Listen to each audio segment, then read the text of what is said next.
የህይወት መሰናክል ክፍል 3 ጸሐፊና አቅራቢ ፋሚሊ ቲዩብ። የባህሩ ጉዞ በሶስተኛውም ቀን ወደ ባህር ጥግ ደረስን። በጣም አድካሚ ነበረ። እንቅልፍ የለም። ምክንያቱም ባህር ላይ እንስመጥ እንትረፍ የሚያውቅ ስለሌለ ለደቂቃ እንኳን አይናችንን ሸለብ ማድረግ አልቻልንም። ብቻ በጣም ከባድና አድካሚ ጉዞ ነበረ። ሆኖም ግን እግዚአብሔር ይመስገን እንደተባለው ሳይሆን እግዚአብሔር በፍቃዱ የምንፈልገው ጠርዝ አድርሶናል።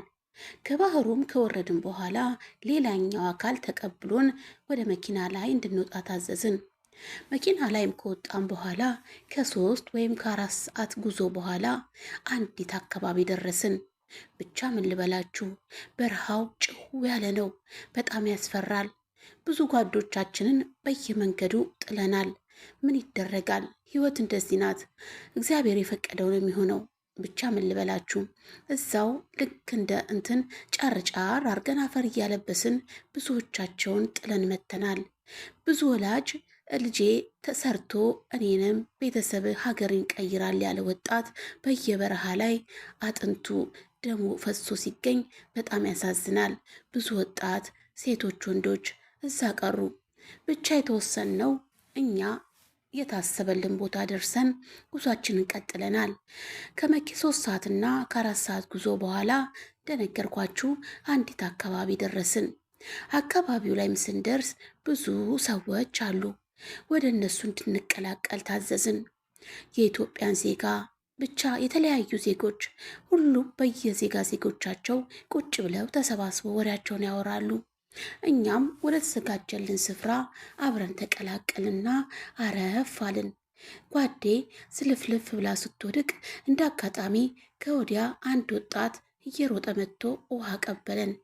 አመስግኜ ለጓዴ ውሃውን ሰጠዋትና ውሃውን ጠጥታ ሰውነቷ ላይ አፈሰስኩላት። ትንሽ ቀዝቀዝ ስትል ወደ ራሷ ተመለሰች። ጓዴ ደረስን አለችኝ። አዎ አሁን ደርሰናል። እንግዲህ ቀጣዩን እግዚአብሔር ያውቃል። በርታዊ ጓዴ አይዞሽ አልኳትኝ። እሷም ብዙዎች ነበሩ እኮ የት ቀሩ አለች። ብቻ መንገዱን በደመነፍስ ነው የምትጓዘው እንጂ ምንም አታውቅም ማለት ነው። ይህን ያህል ብዙ ሬሳ ብዙ ወጣቶችን ጥለን እንደመጣን አላስተዋለችም። በጣም ይገርማል። እኔ ምን ያህል ጭንቀት ላይ እንደነበርኩኝ ባህር ላይ ስንጓዝ እነዛ ወጣቶች እዛ ሜዳ ላይ ሲቀሩ እኔ አይምሮዬ ምን ያህል ጭንቀት እንደነበረው እኔና ፈጣሪ ነው የምናውቀው።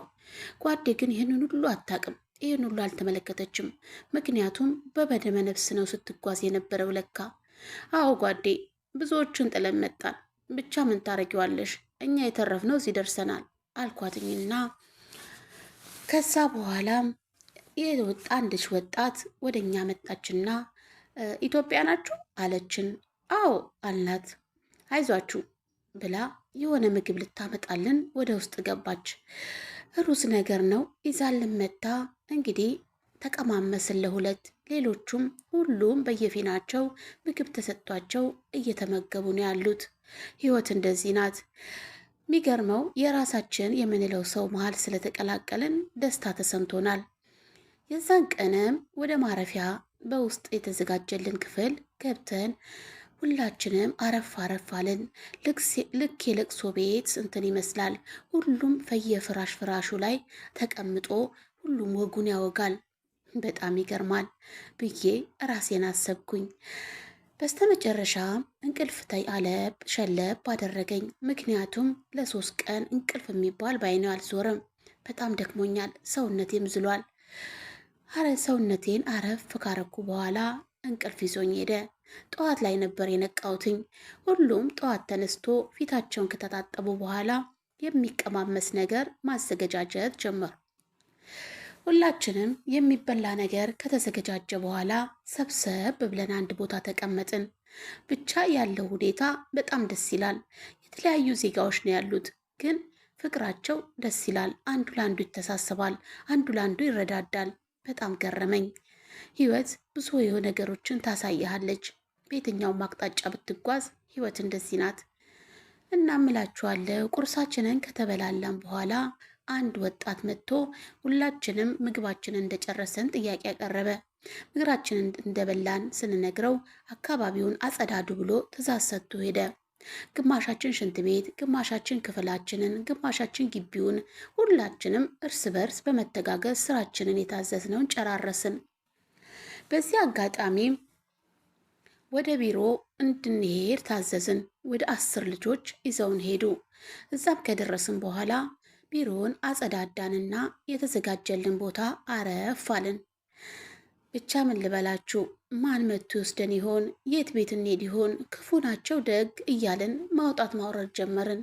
እንግዲህ እግዚአብሔር ይፈቀድ ይሆናል እያልን ከጓዴ ጋም ጨዋታችንን ቀጠልን። በዚህ አጋጣሚ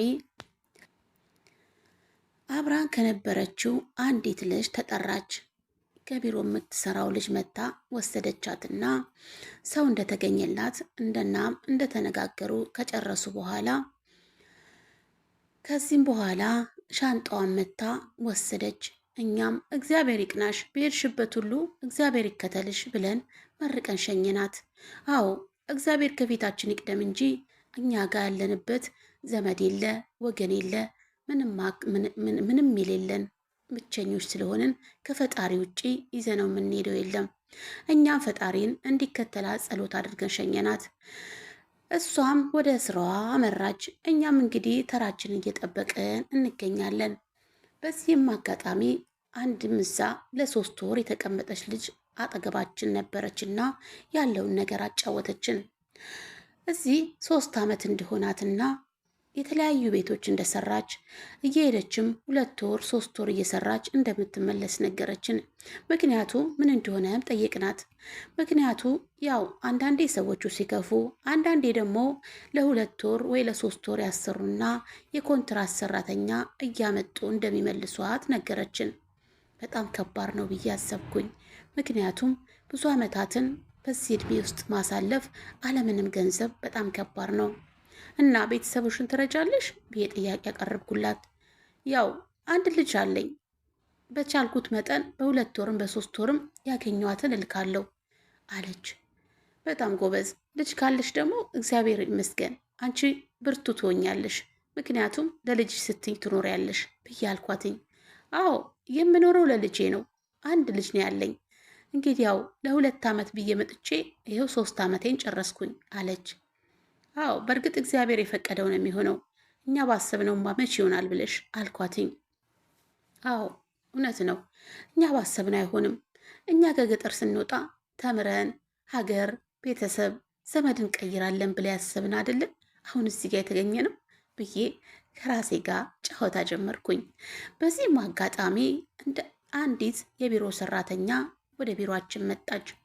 ለእኔና ለጓዴ 2 ሰው እንደተገኘ ነገረችንና ወደ ቢሮ አመራን። ቢሮም ከደረስን በኋላ የኔዋ ሴት ናት የመጣችው፣ የእሷ ደግሞ አንድ ወንድ ነው ሊወስዳት የመጣው። እዛም ቢሮ ያለውን ነገር ከመነገሩን በኋላ ተመልሰን ሻንጣችንን እንድናመጣ ነገሩን። ተመልሰንም ሻንጣችንን ከወሰድን በኋላ ያችን ልጅ እግዚአብሔር ከአንቺ ጋር ይሁን ብለን ተሰናብተናት ሄድን። እዛም ቢሮን ተመልሰን ከገባን በኋላ ሁሉንም ነገር ቢሮዋ በማስጠንቀቂያ ነገረችን። የሚሉንን እንድንሰራ፣ የሚያዙንን እንድናደርግ፣ ችግር ካለም ወደ ቢሮ እንድንደውል ብላ የቢሮ ስልክ ሰጠችን። የቢሮ ስልካችንም ይዘን ከታዘዘልን ሰዎች ጋር ጉዟችንን ቀጠልን። በነገራችን ላይ ቢሮ ያለችው ልጅ እግዚአብሔር የመረቃት ናት። እዛ ቢሮ የምትሰራው ያው ተቀጥራ ነው እንጂ አስተባባሪው ወይም ደግሞ ዋናው አረብ ነው። ግን እሷ እግዚአብሔር የመረቃት በጣም ትሁት። ብቻ ምን ልበላችሁ፣ ሁሉም ሰው እንደዛ ከሆነ በተለያዩ በስደት ዓለማት ያሉ ወገኖቻችን አይጎዱም ብዬ አሰብኩኝ።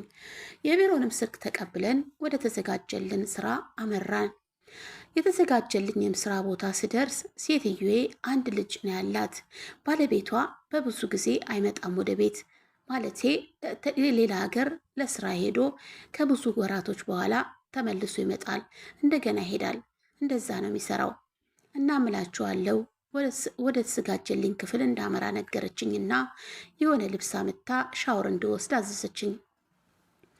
ሻወሬንም ከወሳሰርኩኝ በኋላ እረፍት አደረግኩኝ። በመነጋታም ምን መስራት እንዳለብኝ በቅደም ተከተል አሳየችኝና ወደ ክፍሉ አመራች። እኔም ትዕዛዟን ተቀብዬ ወደ ክፍሌ አምርቼ ጸሎቴን አደረስኩኝና ወደ እንቅልፌ አረፍ አልኩኝ። ነገ ደግሞ ሌላ ቀን ነው። አዎ በጊዜ እንቅልፌን ተኝቼ የታዘዝኩትን ስራ መሰራራት አለብኝ ብዬ ወሰንኩና እንቅልፌን ለመተኛት ሞከርኩ። ሆኖም ግን አልቻልኩም። ጓዴ እንዴት ሆና ይሆን? ምን አይነት ብትገጥሟት ይሆን? ስለ እሷ መጨነቅ ጀመርኩኝ። አይ ህይወት ለካ እንደዚህ ናት። አዎ ትላንትና የነበረን ዛሬ የለም። ብቻ ምን ልበላችሁ፣ ስለ ጓዴ ሳወርድ ሳወጣ ከርቆርየውኝና ትንሽ አረፍ አልኩኝ። በመነጋታውም የታዘዘልኝን ስራ ደፋ ቀና እያልኩኝ ስራዬን ቀጠልኩኝ። እንዲያ እየተባለ ወራቶችን አስቆጠርኩኝ። 2 ወር ሲሞላኝ ወደ ምርመራ ወሰደችኝና ምርመራ ተመርምሬ ኮንትራቴን ፈረምኩኝ። በነገራችን ላይ በኮንትራት ወሰደችኝ፣ ምክንያቱም በጣም ጥሩ ሆኜላትና ስሰራ ስለነበረ በቃ ኮንትራት አደርግሽና ከኔ ጋር 2 ዓመት ከፈለግሽም የፈለግሽውን ዓመት መስራት ትችያለሽ ብላለችኝ። እኔም ለ2 ዓመት ኮንትራት ብያልኳትኝና ኮንትራቴን ፈራርሜ ወደ ቤት በደስታ ተመለስን። ሴትዬ በጣም ቀለል ያለችና የምትመች ሴት ናት። ወጣትም ነገር ስለሆነች የወጣት ነገር ቶሎ ትረዳሃለች። ከዛም የዛን ቀን ኮንትራቴን ፈራርሜ ወደ ቤት ከተመለስን በኋላ አመሻሽ ላይ ልብስ እንድለብስና ወደ ውጭ ልንወጣ እንደሆነ ነገረችኝ። ወደ ውጭ ወጥተንም የተለያዩ ልብሶችን ገዛዝታልኝ ተመልሰን ወደ ቤት ገባን። ብቻ ምን ልበላችሁ በጣም ደስተኛ ሆንኩኝ።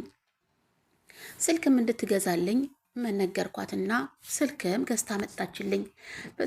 በመነገራችን ላይ ወዲያው ነበረ ወደ ቢሮ የደወልኩትኝ፣ ምክንያቱም ያቺ ጓዴ ምን ላይ እንደደረሰች ለማወቅ ማለት ነው። ቢሮም ደውዬ ጥሩ ቦታ እንደደረሰችና ጥሩ ሰዎች እንደሆኑ ነገረችኝ። እናም ስልክ ስገዛ ስልኳን እንድትሰጠኝ ነግሬ ስልኩን ዘግቼ ስለነበረ ስልክ ሴትዮ ስትገዛልኝ በፍጥነት ወደ ቢሮ ደውዬ ጓዴ ስልክ እንደደወለች ጠየቅኳት። አዎ ደውላ ነበረናም ስልኳን እንዳስቀመጠችልኝ ነገረችኝ። ስልኳንም ተቀብዬ በፍጥነት ወደ ጓዴ በቴሌግራም ደወልኩላት። እሷም ስልኳን አንስታ አወጋን። ብቻ ምን ልበላችሁ በጣም ደስ አለኝ፣ ምክንያቱም ደግሜ ጓዴን አገኘዋት። እናም የሆነ ግን ከፍት ብሏታል። ምን ነው ጓዴ ምን ሆንሽ አልኳትኝ። እሷም አይተኝ ጓዴ የኔ እድልስ እንደው አለች። ምን ነው ጓዴ ምን ተፈጠረ አልኳትኝ። ይሄው እንግዲህ 3ኛ ወሬን ይዣለሁ። ብቻ ምን ልበልሽ ሰውየው በጣም ያስቸግረኛል። ሴትዮዋ ወጣ ስትል ወደ ክፍሌ እየመጣ ሊተናኮለኝ ይፈልጋል አለች። እና ቢሮ ደውለሽ አልነገርሻቸው አልኳትኝ። አይ ብቻ ፈራው ምን ብዬ ልንገራቸው አልኳትኝ። አይ በፍጹም ያለውን ነገር ንገሪያቸውና ባይሆን ቤት ይቀይሩሻል አልኳትኝ። እስኪ እንግዲህ ብላ አውጋጋን። የኔም ያለውን ነገር ነገርኳትኝና ጨዋታችንን በወጉ ካወራን በኋላ በጓዴ እረፍት አድርጊ፣ ያለውን ነገር ለቢሮ አሳውቂ አልኳትኝና ስልኩ ተዘጋ። በመነጋታውም በጠዋት ነበረ የድምፅ ሪከርድ ምልክት ያስቀመጥኩላት።